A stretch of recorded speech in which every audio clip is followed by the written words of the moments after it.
Masih berkaitan dengan rukun yang keempat dalam suatu akad nikah, yaitu adalah adanya dua orang saksi. Sebelumnya telah kami sampaikan bahwa perkataan atau keterangan yang ada di dalam kitab Fathul Qorib, beliau di situ menyatakan illa bihuduri syahidai adlin. Harus ada kehadiran dua orang saksi yang dua-duanya sama-sama memiliki sifat adalah. Dalam hal ini, Asy-Syaikh Al-Baijuri memberikan peringatan supaya tidak memunculkan kesalahpahaman bahwa yang dimaksud dengan huduru syahidai adlin itu adalah wa illam yakun biihdorin. Walaupun pihak wali, pihak suami mempelai laki-laki itu tidak menghadirkan, artinya tidak mengundang.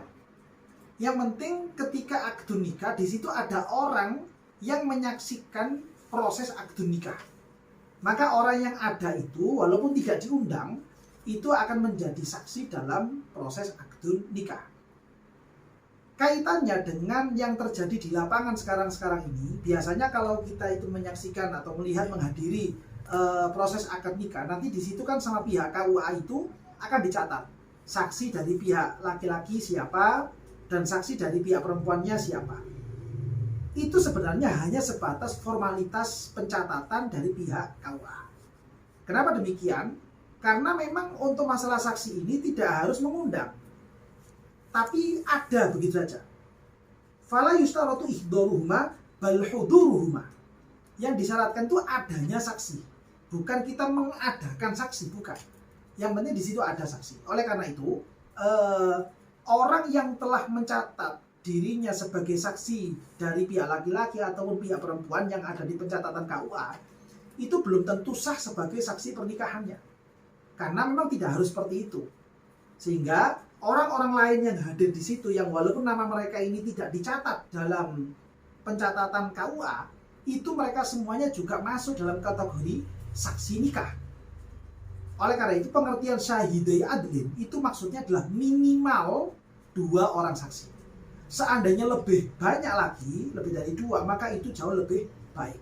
Oleh karena itu guru-guru kita, ulama-ulama kita sangat menganjurkan ketika kita mengadakan proses akad nikah terhadap keluarga-keluarga kita, maka hendaknya ketika proses akad nikah ini kita mengundang orang banyak.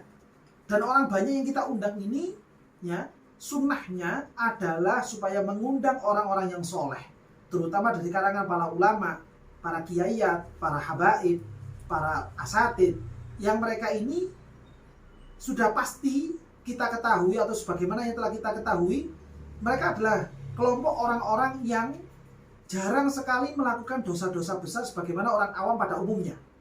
Jarang sekali melakukan dosa-dosa kecil sebagaimana orang awam pada umumnya. Tidak ada ceritanya kemudian kiai, habaib, asatid yang mereka itu kemudian mohon maaf jalan-jalan ke mall untuk nengok-nengok hal-hal yang lihat-lihat hal yang diharamkan oleh Allah, itu sangat minim sekali. Sehingga kekuatan dalam sifat adalah yang menjadi syarat dalam saksi ini menjadi semakin kuat ketika yang hadir adalah orang-orang yang seperti demikian. Beda lagi kalau yang kita undang ini orang-orang yang bukan dari kalangan para ulama, bukan dari kalangan orang-orang soleh, maka sifat adalah yang seharusnya ada pada saksi ini akan semakin merosot, semakin menurun. Jika mereka tidak memiliki sifat adalah, mereka termasuk orang-orang yang fasik, maka ini bisa menyebabkan proses akad nikahnya menjadi tidak sah.